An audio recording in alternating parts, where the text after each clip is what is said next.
The information provided on this podcast is intended to be educational and informational only and is not considered to be formal legal advice.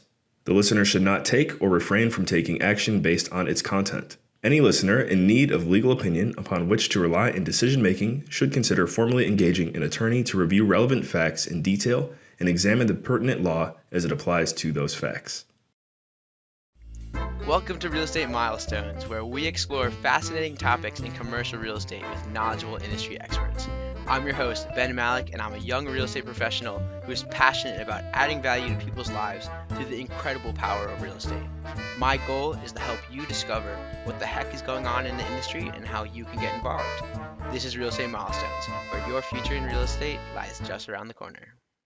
Hey there, everybody. Welcome back to Real Estate Milestones. Today we got Dan Lazar, who's a serial entrepreneur who's currently developing properties in Australia. So this is definitely a new episode for everyone listening. I don't think we have met anyone from Australia yet. So there's definitely going to be a lot to learn about a whole nother side of the world that a lot of us aren't familiar with.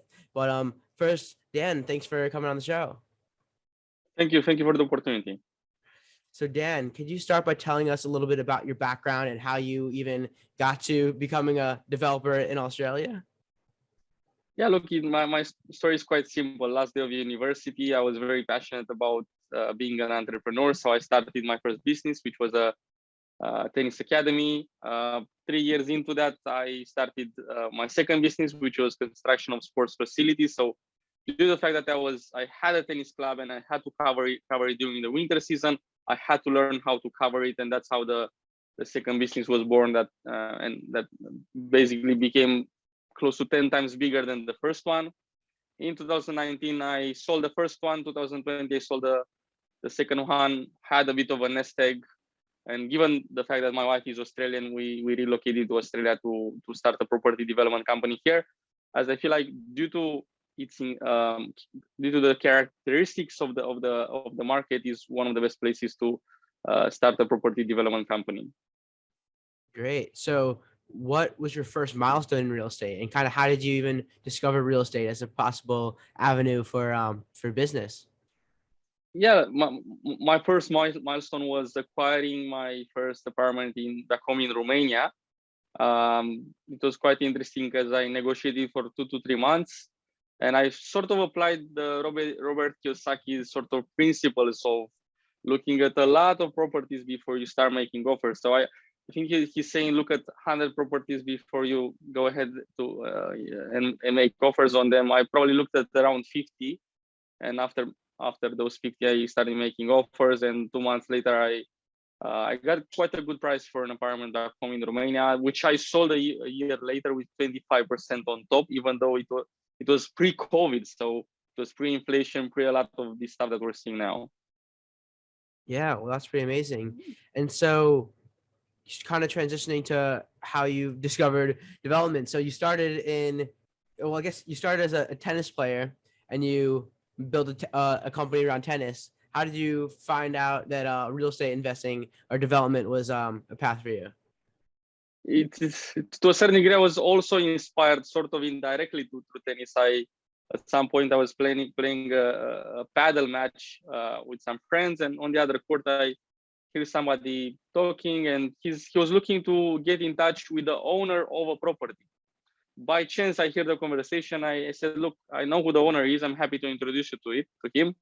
I help them. I do the introduction. I also attend that meeting. And after the meeting, the guy was very low profile. Like, he was not in the press. Nobody knew who he really was. He tells me that he's one of the biggest property developers in Romania. He sort of shows, oh, this is my skyscraper. This is my skyscraper around the property where I helped him with the introduction. So after that, we became friends. He inspired me with his story. He was telling me, how he did that deal, what were the numbers behind the other deal, and one thing led to another. And I decided, look, after I sell my 2 companies, I'll definitely want to go into property development, because it sort of seems like a challenge that both has a lot, like can have a lot of reward, but also a bit of risk as well. Right. And so let's talk about Australia. So this is definitely a new topic for me. So I think we're gonna start from the beginning. But what is so great about Australia, or what's so great about the real estate market there? There are a few things that are amazing here. One of them is the fact that Australia has the record for the longest period of economic growth, which is 27 years. No other country on the planet has had so much growth like we've seen here. Secondly, because of the demand and supply ratio, and because a lot of people move in here before COVID, Australia was number one in the world at immigration. If we're looking at how many people are living here and how many people are coming here. And due to these two ingredients, prices grew like crazy in the last 20 to 30 years. If people had bought a house 20, 30 years ago with 50K, that house might be now $1 million. So I guess with this being said, it's an amazing opportunity to have assets here, to either buy properties or develop here, and also retain them long term, because you're not getting amazing yields. However, you're getting amazing growth. Like I'm just developing now a pack of 5 townhouses next to a park in that area. In the last 5 years, people have seen 9% compound growth, so year after year, and in the last year they've seen 16. So we don't even have to look at the yield; those results are amazing on their own. Mm-hmm. And how do you project that, or do you project that this growth will be sustainable in the long run? I mean, not always. The past doesn't always, show the future, but what kind of fundamentals are you seeing that would continue driving this growth? And then, let's start with that. Look, in my opinion, everything goes up and down with demand and supply. So if the fundamentals, which is immigration, continue to be as in demand as they were in the past, then our ability to deliver homes here will not be able to match that. Therefore, the prices will keep on increasing. Obviously, if at some point Australia closes its borders for the next 10 years, yes, we won't see the same level of demand anymore. But because I think in 2019, roughly 350,000 people moved here, and it's a 25 million population. So it's like a big percentage of people come here year after year, and that's why the demand is huge, and the developers and builders can't really match the demand that we're seeing. The biggest builder I think just delivered 6,000 homes, so he's huge. Like there's not a lot of players like him out there. Right. Yeah. That's I mean, definitely love to go basic and see just supply demand, and like ultimately that drives all markets. So if you can have a good supply demand story, that's definitely powerful. So where are you specifically in Australia? So I'm based in Melbourne. Right. So what can you tell us about Melbourne? Maybe not necessarily from a real estate perspective. Can you just tell us about the city so you have a kind of a picture of where we're working with? Yeah, look, in my opinion, the fun places to be in Australia are Melbourne and Sydney, because that's where most of the businesses are, most of the events are. Melbourne probably a bit better than Sydney due to the fact that you have a lot more events and fun places to do. Like it's sometimes it's sort of like a city that never sleeps. Every night there is an event, every night there's something happening. So yeah, I guess a lot of people come here. However, if you like warm weather, it's not really warm half of the year. Like right now, I think there are 3 degrees outside. So in the summer, you're seeing 30, 35, maybe even 40 degrees. But in the winter, there's at least 1 to 2 months when you're seeing 10 to 15 degrees here. Well, I'm thinking about converting that to Fahrenheit. So 3 would be like, I don't know, 40 degrees, and then it's 80 degrees Fahrenheit in New York City right now. So we're on the opposite sides of the world. Exactly. Now it's winter while you guys have the summer. Yeah. And the toilets flush in the other direction? Something like that. Yeah. So that's awesome. So let's go into what you're doing now. What's the name of your company? Is called HeroX. I kind of want to start with what does that mean to you, and how do you come up with that? Yeah, look, it's all of my companies had included in their name so far the term hero. First one was Tennis Hero, because for each we offered 700 free tennis lessons to kids without financial possibilities. Second one was Covers Hero. Third one is HeroX, and we named it HeroX because we plan for each home that we build and sell to offer shelter to a homeless person in the shape of a container home or something along those lines. That's why it just showcases my desire to make profit, but also contribute and help others. Yeah, it's very powerful. And one of the things that draws me to real estate is that there's an incredible power to, to provide value for society, because I mean, housing and real estate is obviously essential to all kinds of business, but also, basic human needs of living. And, I think people prefer to have a roof if they can. So, I mean, it's really cool that you have connected your, I guess your moral and your human, desire to help people with your business. So that's very powerful. So how did you find the properties that you are currently developing? And, how did you kind of start the business out at the beginning?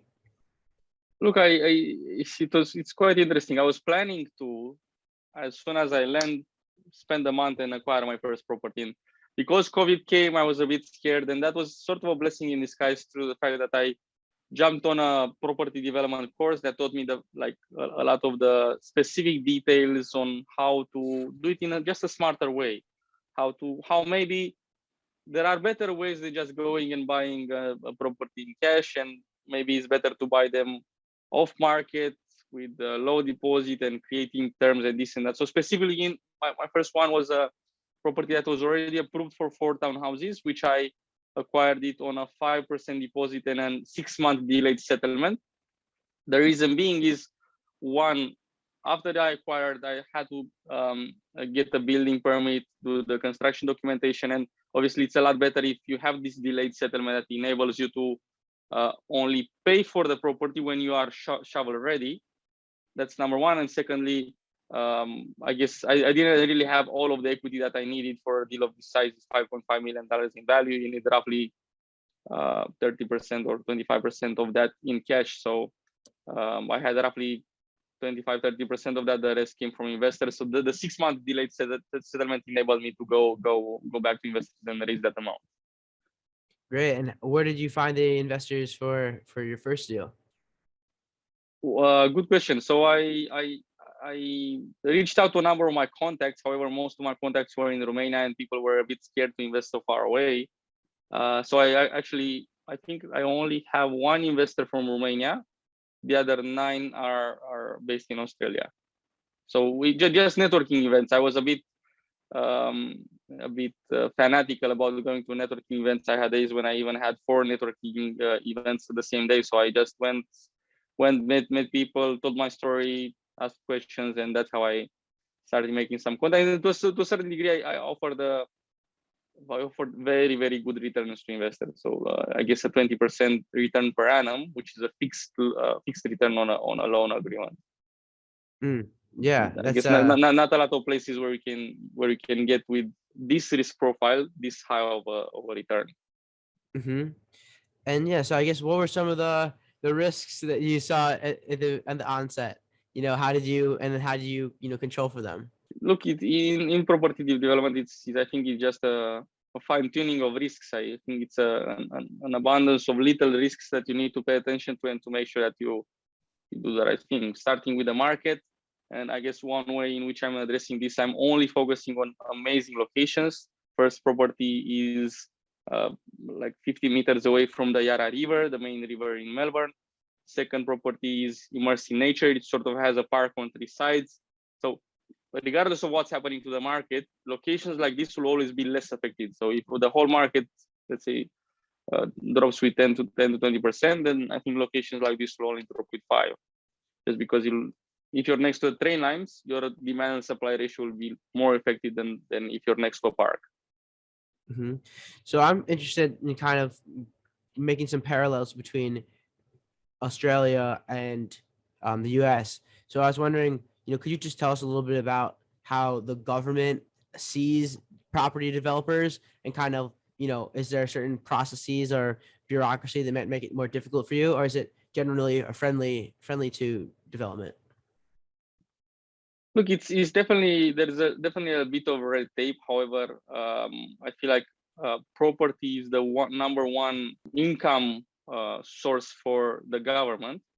Therefore, this is something that they always try to protect. So even though they might raise interest rates, even though they might do this and that, and add a bit of red tape. They always, due to the fact that this is the most important revenue driver, they always pay a bit of attention how they deal with this. So I'll just give you one example. They're thinking now to come up with a scheme where you will not need a 2% deposit. You'll need a lower deposit, maybe 2 to 5%.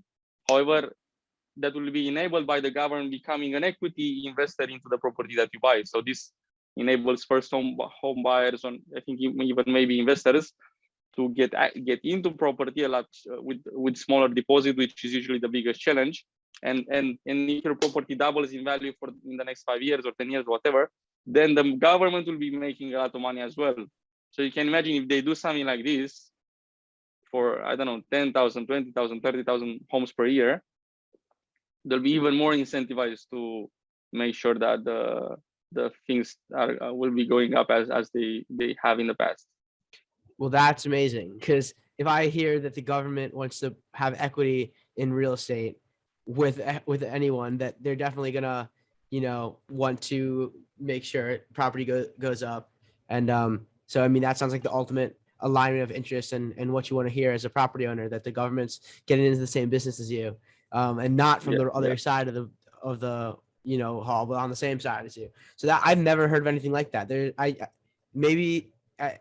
As far as I know, there's nothing like that in the U.S. That most of the way that the government helps with home ownership is through lending, right? They have the government agencies like Fannie and Freddie, where they, I mean, I guess before we go into that, I mean, what are kind of the loan terms that you get? Because in America, homeowners can get 30-year fixed rate mortgages at, a fixed interest rate, fully amortizing. But I know that that's like a privilege that Americans have that they don't have in Australia. And I know that even with the multifamily loans in the U.S., that Fannie and Freddie, the government agencies, make it pretty attractive in terms of loan terms. So kind of, could you give us a little bit about Australian loan terms and how that works? Yeah, look, it's definitely, I feel like it's more on the developed side, probably not as developed as in the US, but you have private lenders, you have hard money lenders. And the interesting part and an interesting story, I had a deal that I was considering to do 2 years ago, and I was reaching out to a number of people, including some people in the US, and I reached out to an investor and I was telling him, look, we're going to roughly pay 10% for the senior debt as a private private funding, and then we can do roughly 15 to 20% for the junior debt. And he said, look, if that's what's available there, I can do both of those rates at maybe 2% cheaper, and I can give you both the senior and the junior debt. It was very interesting. For a while I was like, wow, this person wants to give me, like, he never met me, he wants to give me like $25 million. And then I looked up into it, and I guess the returns that lenders get here in Australia are a bit higher than normal, just because that's sort of the market dynamic and what they're, I guess what's happening currently. Mm-hmm. So what are typical interest rates for you nowadays? Look, it depends. If you're talking just a mortgage loan, then you're obviously sitting in around 3 to 4%. If we're talking, I don't know, second tier, then it's roughly 7 to 8. If you're talking third tier, which is private lending, it can be up between, I don't know, 7 to 15. Mm-hmm. I currently have a $3 million loan at roughly 12% interest per year. Mm-hmm. Yeah, so that sounds like comparable to the hard money that I've been hearing around in the US, but obviously it's very deal specific. But it sounds like 3 to 4% might be a little bit lower than what we're hearing now for mortgages. I think that home mortgages are over 5 nowadays. So maybe there's a different debt market cycle in Australia. Is that the? It's also, I guess it's also due to the inflation that you guys are seeing. I think US sort of doubled the amount of money that was in the market in the last 2 years. Therefore, your inflation is maybe a bit crazier than what we're seeing here in Australia. Yeah, definitely. I think the bank loaning money at 5%, they're losing money definitely. Oh yeah, yeah. The banks are I think we're at 8.6%, and sounds like it'll be like that for a little bit. So yeah, I mean definitely the negative real interest rates, definitely. So yeah, I mean it's a interesting dynamic for sure, especially for real estate. But yeah. So I know that you can you tell us a little bit more about HeroX and what you're doing. And I know that technology is seems to be a part of your business as well. Yeah, look, we leverage technology to just achieve better outcomes in property. So the main thing is, yeah, developing property next to nature, next to rivers, parks, the ocean. Just through the fact that, yeah, one, I think the demand and supply for those locations is higher, and location is 50% of why somebody buys a home or an investment property, in my opinion. And I guess secondly, yeah, we just try to look at what are the elements, or from the 100 variables, what are the most important variables for somebody, and we try to take those variables, do a bit of fine tuning, and improve the product that we deliver. For example, I can tell you something. In the areas that we develop, probably the most important characteristic is to have a very, very big living area. So if you develop a townhouse with 35 square meters of living space, or something with 60, you might make $500,000 more just because of the living area. Mm-hmm. The living area, like the living room, or Yeah, the living room, yeah, wow, living that's room, interesting. kitchen, the open space, Yeah, that's pretty interesting. So what I guess currently where are you in your most recent developments, and how far along it has it been? Yeah. Look, with the first one is roughly $5.5 million in value. We're probably a month away from finishing, so we already sold most of the homes there. We just have one left.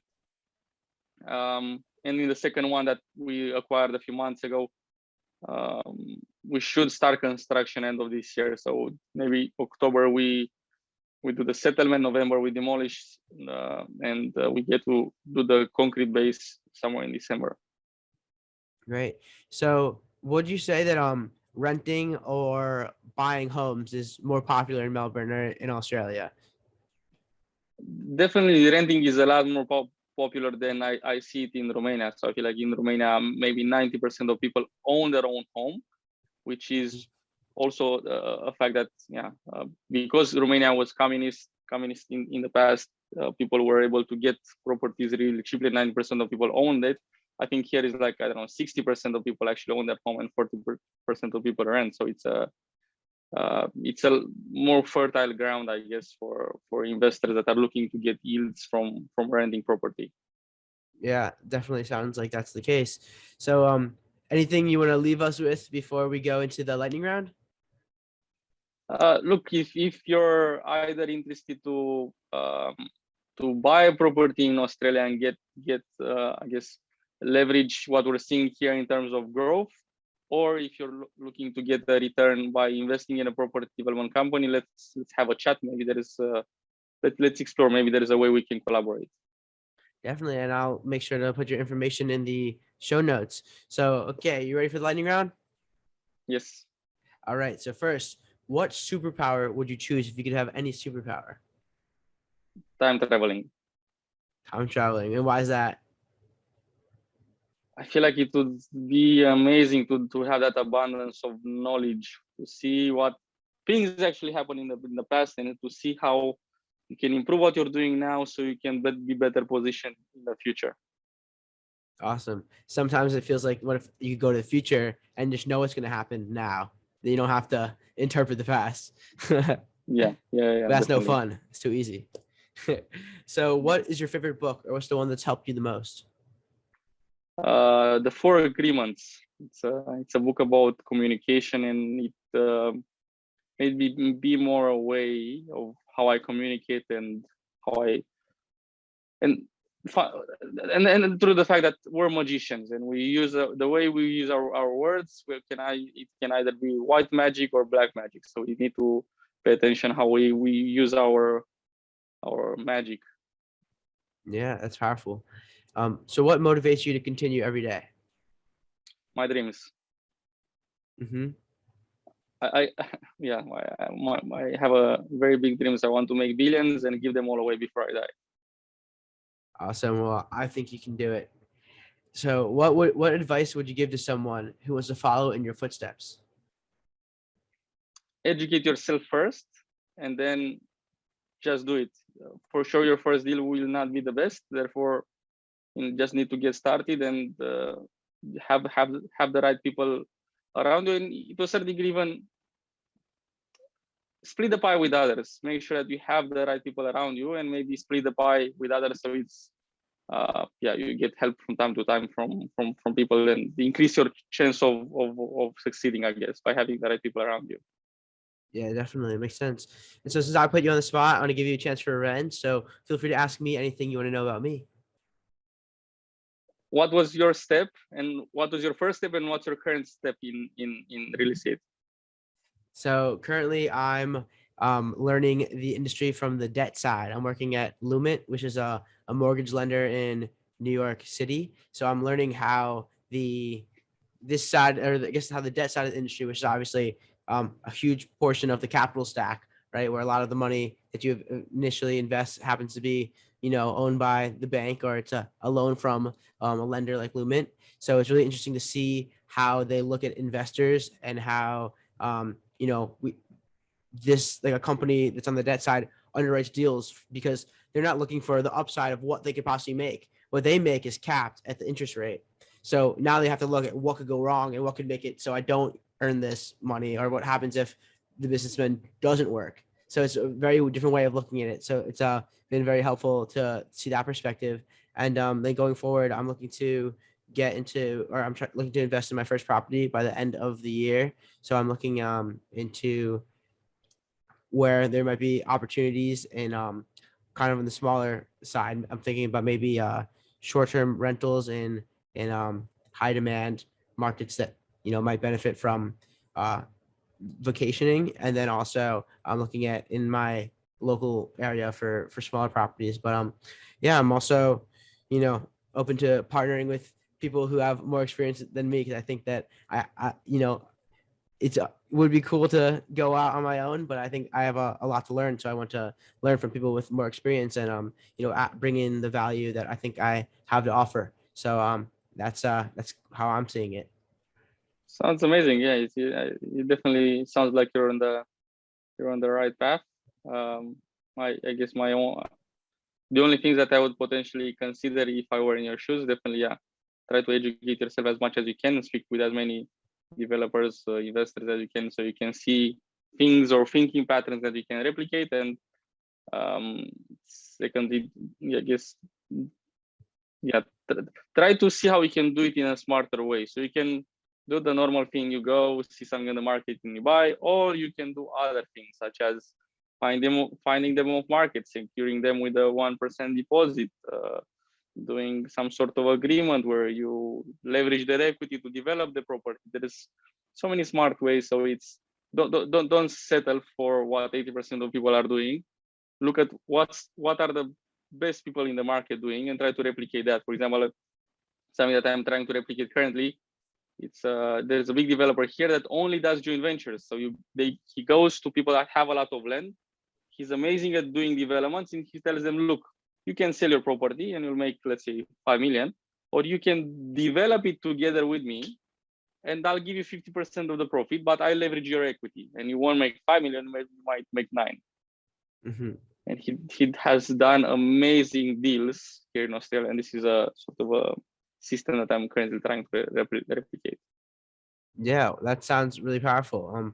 I definitely want to hear more about that in the future, and it's pretty exciting. Definitely, there's a lot more than the most traditional way of getting into real estate. I know definitely from a couple of years of studying and listening to podcasts, and then also talking to people on my podcast, that there's a lot of ways to do it. And an analogy that I once heard was that you can either go in the front door like 99% of people, or you can go into the VIP entrance where you pull up in your car and then someone's waiting for you and they let you go right in, or you could go into the third door, which is go down the alley, jump through the window, crawl through the kitchen, then you're into the party. So Yeah, sounds like the third door is how a lot of successful people get their start. So that's a great way of putting it. Definitely. Have a look at. There's two books that these guys from Bigger Pockets have came up with. Multifamily deals. Something. I'll text you the name of the books. I think they would be amazing to listen to them. They're more about multifamily deals. So if that's something that you're interested, I feel like the guys behind Bigger Pockets and the authors of these books are amazing, and they have a lot of knowledge. Yeah, I definitely like Bigger Pockets, and the book How to Invest in Real Estate with Little to No Money Down. That's one of the ones I like, and definitely is that creative thinking. It's not really about the money; it's about the how can we make this work, and that's sounds like what you're touching on too. So it's a great mentality. Definitely. I'll give you an example along these lines. The second property that I secured is a $7 million development, which I acquired with 1% down payment, which is $26,000. So because I was in my first deal, I would never be able to secure the second one. But due to the terms and due to the 1% down payment and 9 months delayed settlement, I was able to secure the second development. And now in total, they're like 12 million. So it sounds big. However, it started small due to the creative terms. Yeah, that's awesome.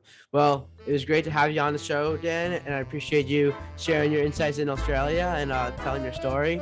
And everyone who's listening, keep making milestones.